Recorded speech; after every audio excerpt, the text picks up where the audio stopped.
Vita inayoendelea kati ya Iran na Marekani au na Israel. Iran anashambuliwa na mataifa mawili, Israel walioungana na Marekani wako wanamshambulia mtu mmoja, na yeye ameriat kwenye mpaka wake. Wanasema kuna mafuta yanayotoka Irani hayawezi kuingia Afrika kama mpaka wake umefungwa. Sasa akifunga mpaka wake wa kupenyeshia mafuta kuja Afrika, sisi ndio tutakaoangamia. Viwanda vyetu vitalala, vitakufa. Magari yetu yatapaki majumbani. Tunategemea mafuta mengi sana kutoka Irani. Kwa hiyo tunahitaji kuiombea kweli kweli, na tunatakiwa kama Watanzania tusiende na mkumbo wa kidini. Hii wala sio vita ya Wakristo na Waislamu. Maana mwingine anawaza Israeli sasa amempiga nani Irani, Irani anampiga Israeli, na Marekani naye ameingia anapiga. Kwa hiyo unaona hii ni vita ya Ukristo, ile si Islamic State.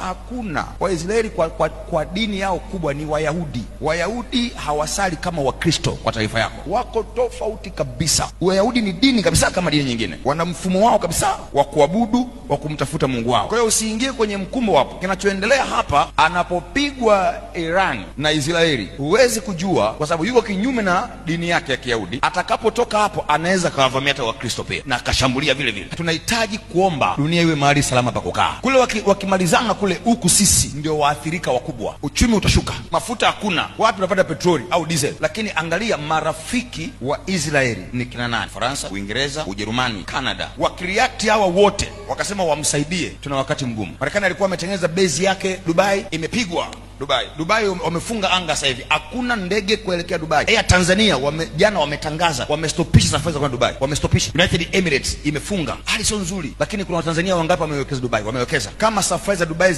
Air Tanzania wamesitisha, hazipo. Aya, vipi shirika la ndege la Air Tanzania zitaingiza hela? Hakuna safari. Kama walikuwa wanakwenda Dubai kwa wiki mara 2 mara 3 au mara 4, sasa hakuna kwenda kabisa, wamefunga. Kwa hiyo pesa zinazoingia kupitia business class hazipo, economy class hazipo. Ndege imekaa hapa. Inaenda miaka mingapi hiyo vita? Kama kuna rafiki anayemtegemea Irani pia ni China. China ni rafiki pia wa karibu wa biashara na Irani.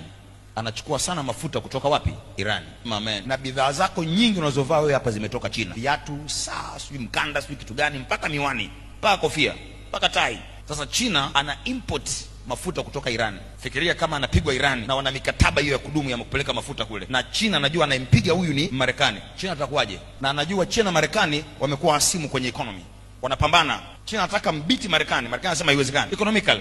Unafikiri itakuwaje? Lakini lazima uelewe mpaka wanapigana. Irani alikuwa kwenye mazungumzo ya ukaribu sana Russia na Urusi, very close, wanazungumza kutengeneza urafiki. Wewe unaishi wapi? Prophet anajuaje haya? No, siko mbinguni, lazima nifuatilie nijue jinsi gani ya kuombea.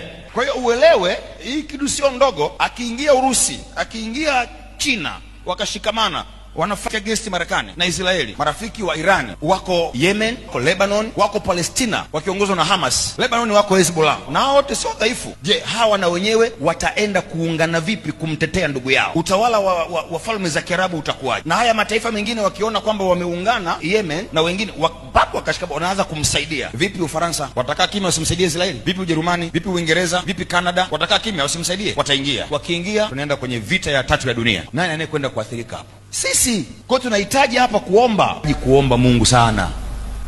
Mmenisikia? Tuombe Mungu sana sana, sio kidogo, sio kidogo. Kwa kila mwenye moyo wa Mungu, mwenye uchungu na dunia hii, kesho Jumatatu, Jumanne tuwe kwenye maombi kuombea dunia. Alhamis pia kwenye maombi tuombee dunia. Maombi maalum ya kuombea dunia ya chapo yapelekwe mlima wa maombi. Na kila mwenye mzigo wa maombi, mwenye uchungu na dunia na nchi yake, tuendukane mlima wa maombi ili kuomba Mungu aingilie kati.